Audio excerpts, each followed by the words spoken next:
Hello, everyone.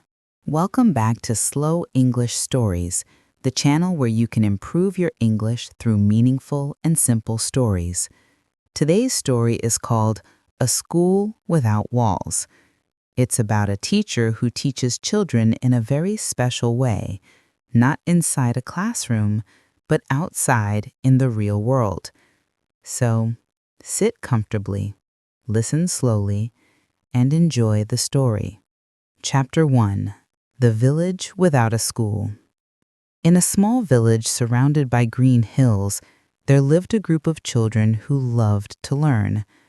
They wanted to read books, write stories, and explore the world. But there was one big problem. Their village had no school building. The nearest school was far away, across a river, and most families were too poor to send their children there. Among those children was a girl named Mina. She dreamed of becoming a teacher one day, but she didn't even have a classroom to study in. Every morning, she watched the older children walk miles to reach the nearest town school. She sighed and whispered, "One day, I will build a school for everyone here." One day, a new person came to the village, Mr. Samir, a young teacher from the city. He saw the children sitting under trees, playing with sticks and stones, pretending to write on the ground. He smiled and said, "Who says we need walls to learn?" That was the beginning of something special, a school without walls. Chapter 2. The First Day of Learning. The next morning, Mr. Samir called the children together under a big mango tree. "This will be our classroom," he said with a big smile. "Here, we will learn about everything: the world, nature, numbers, and stories." The children clapped their hands with excitement.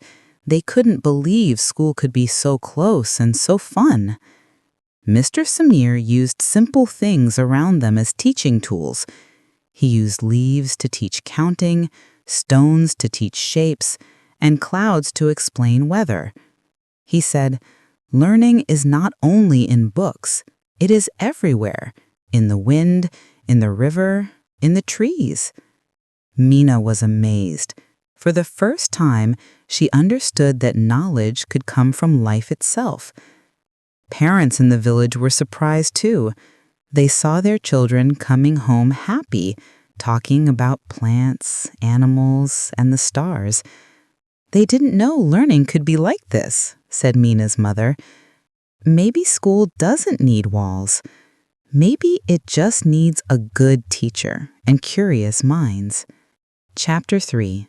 Lessons from Nature. Weeks passed and the outdoor school became part of village life. Every morning, children gathered under the mango tree and learning began. One day, Mr. Samir took them to the river and said, "Let's study how water helps life." The children watched fish swim, birds drink, and farmers use the water for crops. "Water is our teacher today," Mr. Samir said. Another day, he took them to a nearby hill.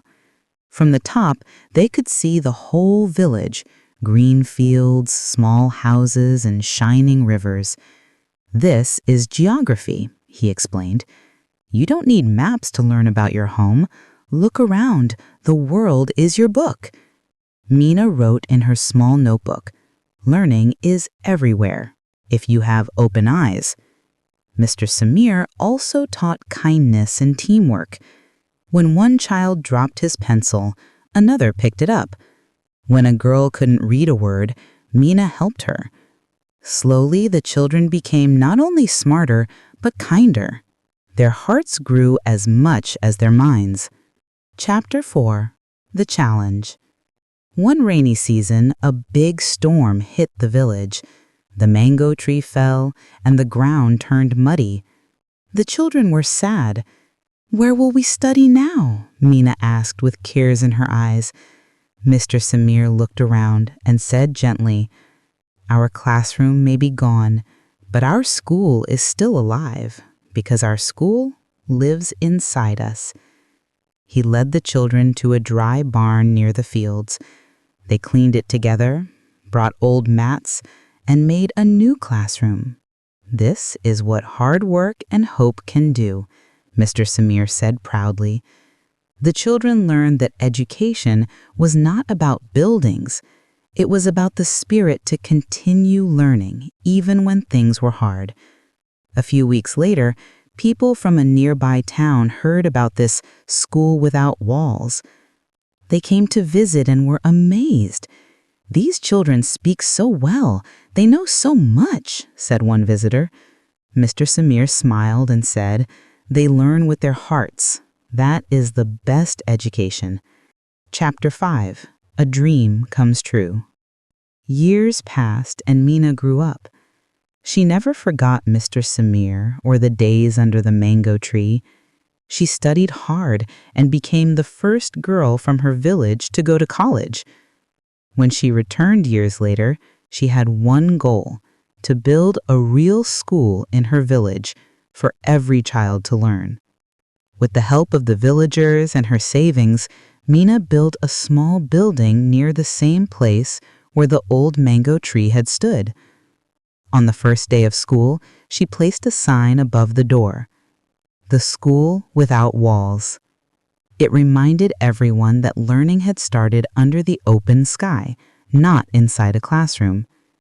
Mr. Samir, now older, came to visit.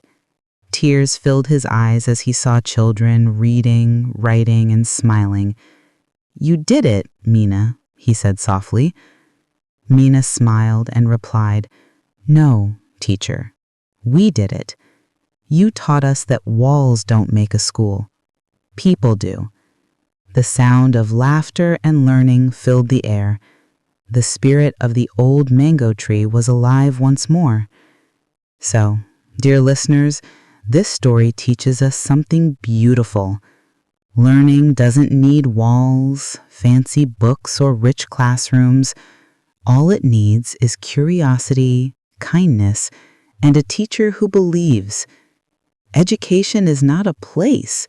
It's a journey, a feeling, a light that can shine anywhere. Thank you for listening to Slow English Stories. I hope you enjoyed A School Without Walls. If you like this story, please like, share, and subscribe to support our channel. Keep learning slowly, clearly, and with an open heart. See you in the next episode. And remember, the world is your classroom.